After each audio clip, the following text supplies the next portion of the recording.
Hi, welcome to soulful stories. ఆమె లేచిపోయింది episode 31. మహాపై అనుమానం లేదు అంటూనే దారుణమైన మాటలతో అనుమానంగా మాట్లాడతాడు భానుమూర్తి. అప్పుడు నోరు తెరిచిన మహా, నిజంగా అతన్ని నేను ఒక బ్రదర్లా ఫీల్ అయ్యానండి. బాబు పుట్టక మునుపు మావి పక్కపక్క సీట్స్. ఆటోమేటిక్గా కాస్త మాట్లాడతాం కదా, అది చూసే అతని భార్య నన్ను అతన్ని అనుమానించింది, అంతేకాని ఇంకేం లేదు అని చెప్పింది మహా. అదే నేననేది. మీ ఇద్దరికి ఏమీ లేనప్పుడు అతని భార్య ఎందుకు మిమ్మల్ని అనుమానించింది? మీరు బ్రదర్ అండ్ సిస్టర్లా ఉన్నప్పుడు ఆమె అన్ని మాటలు ఎందుకు అన్నది? ఆమెకు అనుమానం వచ్చేలా మీరు ఏదో ఒకటి చేయబట్టే కదా అని అన్నాడు భానుమూర్తి. ఆమె ఎందుకు అలా అన్నదో నాకు తెలియదండి, కానీ నేను జెన్యున్గానే ఉన్నాను. చచ్చే వరకు అలానే ఉంటాను. ఏ తప్పు చేయకుండా ఉండగలను. ఇంతకు మించి నేను మీకేమీ ఎక్స్ప్లెనేషన్ ఇవ్వలేను అని విసుగ్గా వంటగదిలోకి వెళ్ళిపోయింది మహా. ఆ అమ్మాయిని అర్థం చేసుకో భాను, తను ఎట్టి పరిస్థితుల్లో తప్పు చేయదు. ఇంకా మరో విషయం, నువ్వు ఇంటికి లోన్ తీసుకున్నావు. ఆ లోన్ తీరే వరకు తన ఆఫీస్లోనే వర్క్ చేయాలి. ఒకవేళ వర్క్ చేయకపోతే మనం ఆ డబ్బులు కట్టాలి. మీ అంత పెద్ద పెద్ద చదువులు చదువుకోకపోయినా నాకు ఈ విషయం తెలుసు. మరి ఇదంతా ఆలోచించుకొని తనని ఆఫీస్కి పంపాలా ఇంట్లో ఉంచాలా అనేది డిసైడ్ అవ్వు అని చెప్పింది కమల. తనని ఆఫీస్కి పంపించమని ఎందుకు చెప్తున్నావమ్మా? ఇందులో నీ ఉద్దేశం ఏంటి అని సీరియస్గా అడిగాడు భానుమూర్తి. ఆ మాటతో చిన్నగా నవ్విన కమల, నా ఉద్దేశం అంటూ ప్రత్యేకంగా ఏం లేదు పెద్దాడా. నిజానికి తన ఇంటి పట్టున ఉంటేనే మంచిది. ఏమాత్రం రెస్ట్ లేకుండా ఆఫీస్లో ఇంట్లో తిప్పలు పడుతూ ఉంది. పిల్లలకి పూర్తిగా ప్రేమను పంచలేకపోతుంది. కానీ ఇలా నా కోడలు తప్పు మీద వేసుకొని ఇంట్లో ఉండటం మాత్రం నాకు ఇష్టం లేదు అని అంది. సరే, ఈ రోజుకి ఇంట్లో ఉండమను. ఆలోచించి రేపు చెప్తాను ఆఫీస్కి వెళ్ళాలా లేదంటే ఆ లోన్ అమౌంట్ కట్టాలా అనేది అని విసురుగా వెళ్ళిపోయాడు భానుమూర్తి. ఏ పని లేకపోయినా ఏడుస్తూ ఇల్లంతా సర్దుతూ ఉంది మహా. ఆమె బాధంతా అర్థమవుతున్న కమల ఏమీ చేయలేక నిస్సహాయంగా పిల్లల్ని చూసుకుంటూ గడిపేసింది. మరోవైపు రాజసం అనుభవిస్తుంది కావ్య. ఆమెకి బోర్ కొట్టకుండా ఉండటానికి టీవీ తెచ్చి ఇంట్లో పెట్టి కేబుల్ కనెక్షన్ కూడా ఇప్పించాడు భరత్. ఓ రోజు ఆమె హ్యాపీగా తింటూ టీవీ చూస్తుండగా అప్పుడే ఇంటికి వచ్చాడు భరత్. అతన్ని చూస్తూనే, ఏంటి బావా ఈరోజు ఇంత త్వరగా వచ్చేసావు అని అడిగింది కావ్య. అక్కడ ఒకరిని చూశాను, వాళ్ళని నీకోసం ఇంటికి తీసుకొచ్చాను. వాళ్ళని చూస్తే నువ్వు చాలా హ్యాపీగా ఫీల్ అవుతావు కావ్య అని హ్యాపీగా చెప్పాడు భరత్. నేను హ్యాపీగా ఫీల్ అయ్యే వాళ్ళు ఎవరున్నారు? నా లైఫ్లో ప్రజెంట్ భరత్ తప్ప ఇంకెవరూ లేరు. మరి ఎవరు వచ్చుంటారు అని అనుకుంటూనే భరత్ వెనకగా చూసేసరికి అక్కడ జయంతి అభిమానంగా నవ్వుతూ, అజయ్ కన్నింగ్గా నవ్వుతూ కనిపించారు. వాళ్ళని చూస్తూనే షాక్తో బిగుసుకుపోయింది కావ్య. హాయ్ కావ్య, ఎలా ఉన్నావు? ఏంటి ప్రెగ్నెంట్ అంట కదా? భరత్ చెప్పాడు. ఇప్పుడు నీ హెల్త్ ఎలా ఉంది అని అడిగింది జయంతి. ఇంకా బ్లైండ్గానే ఉన్న కావ్య ఏం మాట్లాడాలో అర్థం కాక అలా చూస్తూ ఉంది. ఏం కావ్య, ఏంటి ఏం మాట్లాడవు అని ఆమె చేయి పట్టుకుని కదిపింది జయంతి. దాంతో ఉలిక్కి పడింది కావ్య. అది చూసి నవ్వుతూ, మనల్ని చూసి మీ చెల్లి షాక్ అయినట్లు ఉంది జయంతి అని వెటకారంగా అన్నాడు అజయ్. ఆ మాటతో కోపంగా అజయ్ని చూసిన కావ్య, ఎలా ఉన్నావక్క అని అడిగింది. నేను చాలా బాగున్నాను. ఇదిగో మీ బావగారు నన్ను చాలా బాగా చూసుకుంటారు. ఇంకా నా విషయంలో కంప్లైంట్స్ ఏమీ లేవు. నిన్ను మా మరిది గారు ఎలా చూసుకుంటున్నాడు? అసలు ప్రెగ్నెంట్ అంట కదా, అయినా వాళ్ళు కూడా అందుబాటులో లేరు. నువ్వెలా ఉన్నావు? ముందు అది చెప్పు అంటూ మాటల్లోకి దిగింది జయంతి. ఆ మాటతో కావ్య సమాధానం చెప్పబోయే అంతలో, అయ్యో నిల్చొని మాట్లాడతారా, కూర్చోండి అంటూ చేసి వేశాడు భరత్. దాంతో జయంతి కూర్చుంది. ఆ పక్కనే అజయ్ కూర్చొని కావ్యని సూటిగా చూస్తున్నాడు. అతని చూపుల తాగిడికి కావ్య నిలువెల్లా వణికిపోతుంది. ఎలా అయినా అక్కడి నుంచి తప్పించుకోవాలని ట్రై చేస్తుంది, కానీ ఆమె వల్ల కావటం లేదు. ఇంతలో భరత్ మాట్లాడుతూ, మీరు కబుర్లు చెప్పుకుంటూ ఉండండి, నేను మీకోసం మంచి కాఫీ తీసుకొని వస్తాను అని వంటగది వైపు వెళ్ళబోయాడు. అయ్యో బావా, నువ్వే వాళ్ళతో మాట్లాడుతుండు, నేను వెళ్ళి కాఫీ తీసుకొని వస్తాను అంటూ లేవబోయింది కావ్య. లేదు, నేను ఇప్పటి వరకు మాట్లాడుతూనే ఉన్నాను. అయినా ఈ మధ్యకాలంలో నిన్ను అసలు పొయ్యి దగ్గర రానివ్వలేదు కదా, చక్కగా వాళ్ళతో మాట్లాడుతూ ఉండు అంటూ ఆమెకు మరో మాటకి అవకాశం ఇవ్వకుండా వెళ్ళిపోయాడు భరత్. ఆ మాటతో చిన్నగా నవ్వుతూ జయంతి వైపుని చూసిన కావ్యకి అజయ్ కర్లతోనే ఏదో వార్నింగ్ మెసేజ్ పాస్ చేస్తున్నట్లు అనిపించడంతో ఆమె వెన్నులో వణుకు మొదలైంది. భరత్ వాళ్ళ కోసం కాఫీ ప్రిపేర్ చేస్తున్నాడు. ఇప్పుడు నీ హెల్త్ ఎలా ఉంది కావ్య అని అడిగింది జయంతి. బాగుందక్క అని కాస్త సిగ్గుపడుతూ చెప్పగా అజయ్ మాత్రం వెటకారంగా నవ్వుతూ చూస్తున్నాడు. అతని చూపులు అతని నవ్వు కావ్యని భయంతో ఉక్కిరి బిక్కిరి చేస్తున్నాయి. ఈ టైంలో నువ్వు చాలా జాగ్రత్తగా ఉండాలి కావ్య. ఇప్పుడే మీ అక్క లేదా మీ అత్తగారు సపోర్ట్ తీసుకో. వాళ్ళు ఉంటేనే నీకు కాస్త ఫ్రీగా ఉంటుంది అని అంది జయంతి. లేదక్క, వాళ్ళు వచ్చేలా లేరు. అక్కకేమో జాబ్ ఉంది, అత్తయ్య గారేమో అక్క పిల్లల్ని చూసుకోవాలి. అయినా అత్తగారికి మాకన్నా అక్క బావగారంటేనే ఇష్టం. సో మాకు ఎంత అవసరం ఉన్నా వాళ్ళని వదిలిపెట్టి రాదు అని చెప్పింది కావ్య.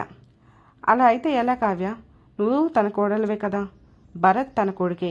అలాంటప్పుడు ఇలా కూడా ఈ టైంలో కూడా మిమ్మల్ని చూసుకోకుంటే ఎలా అని అంది జయంతి. ఏమో వాళ్ళంతే అక్క. ఆవిడ ఎలా ఉన్నా మా అక్కయ్యని పంపించాలి కదా, కానీ తను కూడా పంపలేదు. కనీసం నన్ను చూడటానికి కూడా రాలేదు. అయినా పర్వాలేదక్క, భరత్ బాగా చూసుకుంటున్నాడు. అన్ని పనులు చేసి ఆఫీస్కి వెళ్తున్నాడు. వచ్చాక అన్నీ చేస్తున్నాడు. వంట కూడా నన్ను చేయమంటం లేదు అని నవ్వుతూ భరత్ గురించి ప్రేమగా చెప్పుకుంది కావ్య. పర్వాలేదు, మా తమ్ముడిని బాగానే వాడుకుంటున్నామే. ఏం పని లేకనే కాస్త బొద్దుగా తేలావు అని అప్పుడు మాట్లాడాడు అజయ్. అతనికి ఏం సమాధానం చెప్పకుండా సైలెంట్ అయ్యింది కావ్య. మరి వాడుకోకుంటే ఎలా? మీ తమ్ముడికి ఏకంగా వంశాంకురాన్ని ఇవ్వబోతుంది. అలాంటప్పుడు ఆ మాత్రం పనులు చేయాలి. అందున ప్రెగ్నెంట్ అయితే లేడీస్లో కొన్ని మార్పులు కామన్. అందుకే కావ్య ఇంత అందంగా ఉంది అని నవ్వుతూ అంది జయంతి. ఇంతలో భరత్ కాఫీ తెచ్చి వాళ్ళకిచ్చాడు. నలుగురు కాసేపు మాట్లాడుకోగా అజయ్ జయంతి ఇక వెళ్తామన్నట్లు లేచారు. కావ్య ఏం మాట్లాడకుండా వాళ్ళతో పాటు లేచింది. భరత్ మాత్రం భోజనానికి ఉండమని అడిగాడు, కానీ అందుకు వాళ్ళు ఒప్పుకోలేదు. పైగా కావ్య భరత్ని ఈ సండే లంచ్కి రమ్మని ఇన్వైట్ చేశారు. కావ్య కాదు అనబోయే అంతలో తప్పకుండా వస్తాం వదిన, అసలే నా వంట తినలేక కావ్య ఇబ్బంది పడుతుంది. మీరు చేస్తే తను కాస్త కడుపు నిండుగా తింటుంది అని మాట ఇచ్చేశాడు భరత్. ఆ టైంలో కావ్యకి భరత్ని ఒంగోబెట్టి కొట్టాలనిపించింది, కానీ తమాయించుకుంది కావ్య. వాళ్ళు వెళ్ళిపోయాక ఏంటి బావా, పిలవగానే లంచ్కి వచ్చేస్తామని చెప్పేయటమేనా అని అడిగింది. ఏమైంది కావ్య, వాళ్ళతో నువ్వు చాలా క్లోజ్గా ఉంటావు కదా, అందులో నువ్వు సరిగా ఏమీ తినటం లేదు. నేను వండేది నాకే అంతగా నచ్చటం లేదు. బయట నుంచి తెస్తేనేమో నీకు పడటం లేదు. ఒక్క పూటైనా ప్రశాంతంగా కడుపు నిండుగా తింటావు అని ఓకే చెప్పాను. అయినా ఇందులో ప్రాబ్లం ఏముంది? వాళ్ళు అభిమానంగానే కదా పిలిచారు అని అన్నాడు భరత్. ప్రాబ్లం అని కాదు బావా, వాళ్ళు అలా ఒక్కసారి పిలవగానే వెళ్తే ఏం బాగుంటుంది అని ఇబ్బందిగా అంది కావ్య. ఏం పర్లేదు, చూసావు కదా వాళ్ళకి మనమంటే ఎంత అభిమానమో. నేను ఇలా పిలవగానే అలా వచ్చేశారు అని అన్నాడు భరత్. ఇంకా అంతకుమించి ఆ విషయం గురించి పొడిగించలేక అజయ్ నుంచి ఎలా తప్పించుకోవాలి, మళ్ళీ ఈ ఇంటి నుంచి ఎలా మారాలి అని ఆలోచిస్తూ కూర్చుంది కావ్య. మరోవైపు ఆ రాత్రి డ్రింక్ చేయకుండానే ఇంటికి వచ్చాడు భానుమూర్తి. భోజనం చేస్తూ వడ్డిస్తున్న మహాతో రేపటి నుంచి ఆఫీస్కి వెళ్ళు, కానీ ఆఫీస్కి వెళ్ళావా, వర్క్ చేసుకున్నావా, ఇంటికి వచ్చావా అన్నట్లుండాలి. అక్కడున్న ఏ ఒక్కరితో నువ్వు మాట్లాడటానికి వీల్లేదు అని చెప్పాడు. అలాగే అండి అంది మహా. లోన్ తీసుకున్నాం కాబట్టి అది తీరే వరకు నువ్వు ఆఫీస్లో వర్క్ చేసేది. ఆ తర్వాత ఇంటి పట్టునే ఉండి పిల్లల్ని చూసుకో. అమ్మాయికి కూడా ఇబ్బంది అవుతుంది. అండ్ లోన్కి శాలరీ కటింగ్ కూడా ఎక్కువగా పెట్టు. త్వరగా లోన్ తీరాలి అని చెప్పాడు భానుమూర్తి. అలాగే అండి, మీరు చెప్పినట్లే చేస్తాను అని అంది మహా. ఆ తర్వాత ఏం మాట్లాడకుండా తినేసి వెళ్ళి పడుకుండిపోయాడు భానుమూర్తి. ఆ రోజు నుంచి అతను మహాతో మాటలు తగ్గించేశాడు. అందుకే ఈరోజు ఆ మాత్రం మాట్లాడటమే మహాకమలకి కాస్త ఊరటగా అనిపించింది.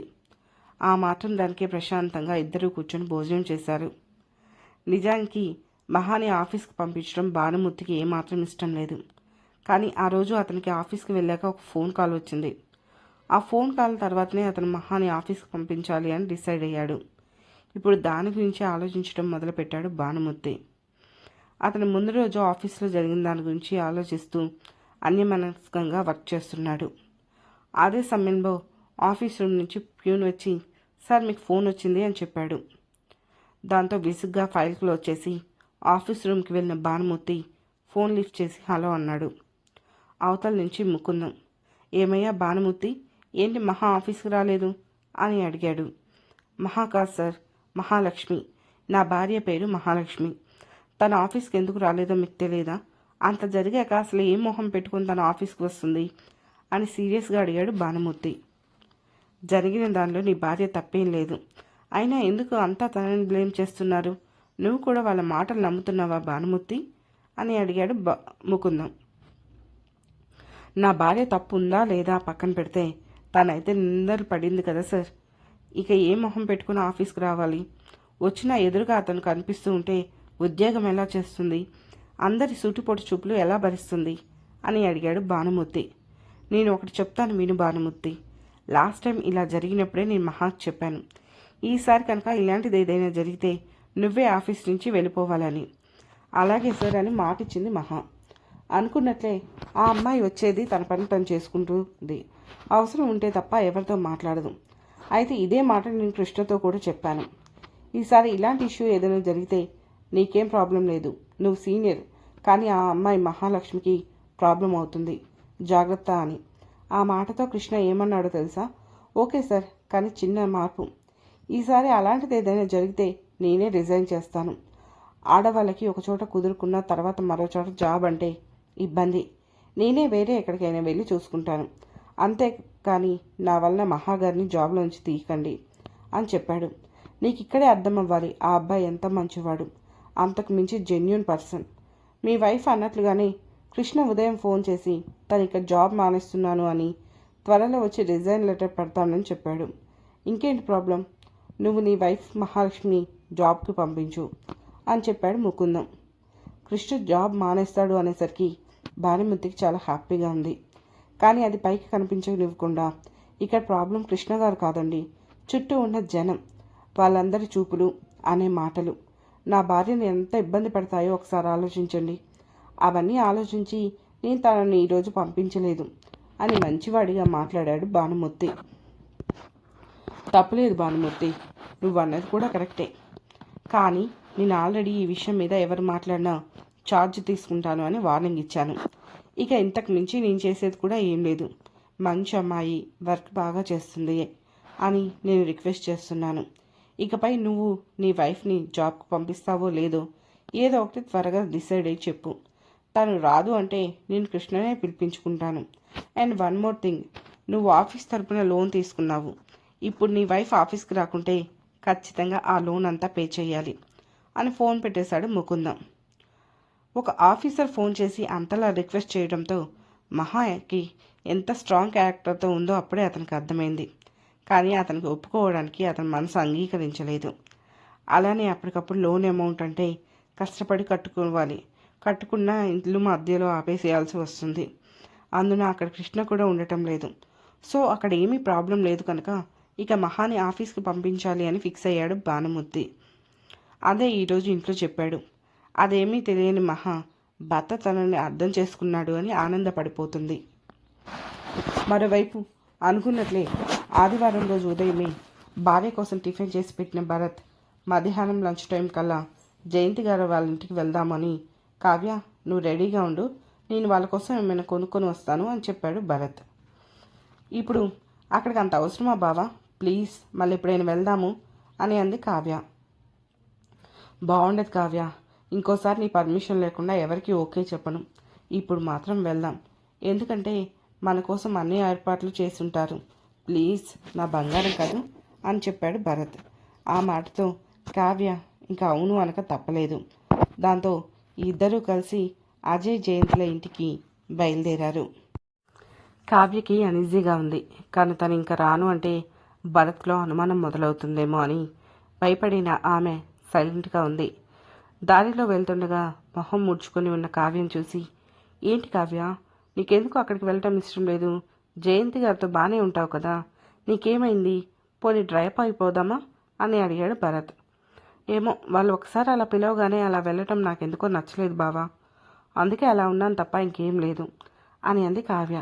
సరే ఈ ఒక్కసారి వెళ్దాం, ఇంకెవరైనా ఎప్పుడైనా పిలిస్తే వెళ్ళొద్దులే అని చెప్పాడు భరత్. మరి ఇంకెందుకు నువ్వు నన్ను అడగటం, సైలెంట్గా వెళ్ళిపోదాము. ఇక ఈ టాపిక్ వద్దు, కానీ గుర్తుపెట్టుకో, ఈసారి ఎవరు పిలిచినా నా ఒపీనియన్ తీసుకోకుండా మాట ఇవ్వకు అని అంది కావ్య. సరే కావ్య, సారీ, ఇంకెప్పుడూ నిన్ను అడగకుండా ఎవరికి మాట ఇవ్వను. ఇప్పటికైతే కూల్గా ఉండు బేబీ. నువ్వు ఇలా మొహం మార్చుకొని ఉంటే వాళ్ళు ఫీల్ అవుతారు, నవ్వచ్చు కదా అని బతిమాలుతున్నట్లు అన్నాడు భరత్. ఓకే, నేను బాగానే ఉన్నాను అంటూ చిన్న స్మైల్ ఇచ్చింది కావ్య. ఇక మరోవైపు కృష్ణని తీసుకొని ఇంటికి వచ్చిన తర్వాత భోజనం చేసి రూమ్ కనిపించడంతో ఆ రూమ్లోకి వెళ్ళాడు కృష్ణ. ఆ వెనకే కాంచన కూడా వెళ్తుంటే ఆమె నాపి, చూడు కావ్య, ఈ ఒక్కసారి నీ బెదిరింపుకి లొంగి నీ బాధ చూడలేక ఆ అబ్బాయిని ఆపేశాను. ఇప్పుడు కనుక నువ్వు అతన్ని రెచ్చగొడితే అతను వెళ్ళిపోతే నాకు సంబంధం లేదు. ఆ తర్వాత నువ్వు బెదిరించినా నేనేం చేయలేను అని అన్నాడు రాఘవరావు. తండ్రికి ఒక సీరియస్ లుక్ ఇచ్చి ఏం మాట్లాడకుండా రూమ్లోకి వెళ్ళింది కాంచన. ఆమెను చూస్తూనే మొహం తిప్పుకున్న కృష్ణ బెడ్పై వాలిపోయాడు. ఏంటి, దాన్ని చూసిన కళ్ళతో నా మొహం చూడబుద్ధి కావట్లేదా?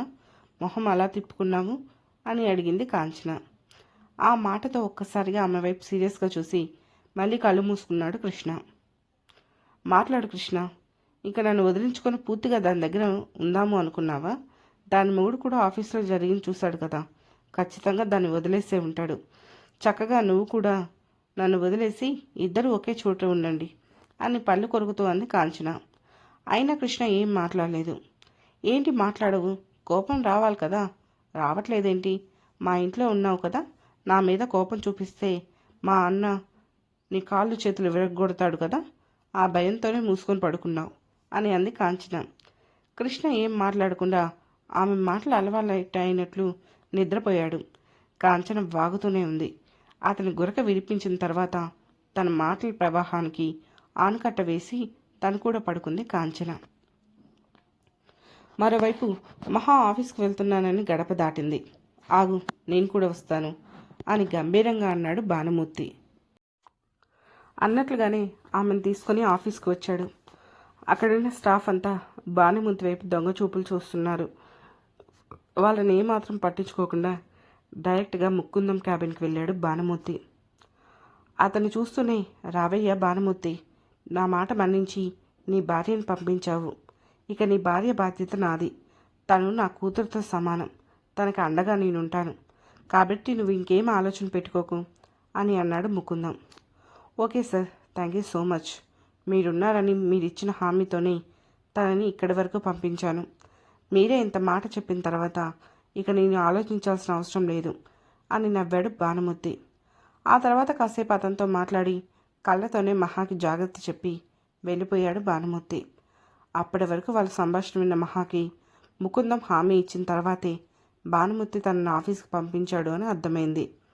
కాకుంటే అతను నార్మల్గా బిహేవ్ చేయడంతో బహుశా ఆయన మాటలతో తను అర్థం చేసుకున్నాడు అని అనుకుంది. ఇక ఆ రోజు నుంచి మహా తన పనేదో తనది. తోటి ఎంప్లాయీస్తో ఏమైనా అవసరం ఉంటే ప్యూని పిలిపించి ఆ వర్క్ కంప్లీట్ చేసేది. ఆమె పనితనము, పనిలోని నిబద్ధత తెలిసిన ముకుందం ఆమెను ఎక్కువగా ఏ విషయంలో ఇబ్బంది పెట్టలేదు. మరోవైపు కావ్య, భరత్ ఇద్దరూ అజయ్ ఇంటికి వెళ్ళారు. మీరు రావడంతోనే హ్యాపీగా ఇన్వైట్ చేసింది జయంతి. అజయ్ని చూడు, హాయ్ బ్రదర్, ఏంటి స్టేషన్కి వెళ్ళలేదా అని అడిగాడు భరత్. ఆ మాటతో చిన్నగా నవ్విన అజయ్ సమాధానం చెప్పేలోపే, లేదు భరత్, తను లీవ్ పెట్టారు. యూనో, యాక్చువల్లీ తనకి నిన్న క్యాంప్కి వెళ్ళాల్సి ఉంది. కానీ మీరు వస్తున్నారు అని తన క్యాంప్ కూడా క్యాన్సిల్ చేసి మీకోసం ఈరోజు రకరకాల వంటలు చేయించాడు అని గొప్పగా నవ్వుతూ చెప్పింది జయంతి. ఆ మాటతో కావ్య అజయ్ వైపు చూసేసరికి అతను లైట్ స్మైల్తో కన్ను కొట్టాడు. దాంతో ఆమె వెంటనే మొహం తిప్పేసుకుంది. ఆ తర్వాత ఏం జరిగిందో తెలుసుకోవాలంటే వెంటనే మా సోల్ఫుల్ స్టోరీస్ ఛానల్ని సబ్స్క్రైబ్ చేసుకొని ఆమె లేచిపోయింది స్టోరీలోని నెక్స్ట్ ఎపిసోడ్ని వినండి. అలానే స్టోరీ మీకు నచ్చినట్లయితే లైక్ చేసి, షేర్ చేసి, కామెంట్ చేసి, అలాగే హైప్ పాయింట్స్ కూడా ఇచ్చి మమ్మల్ని సపోర్ట్ చేయండి. Thank you.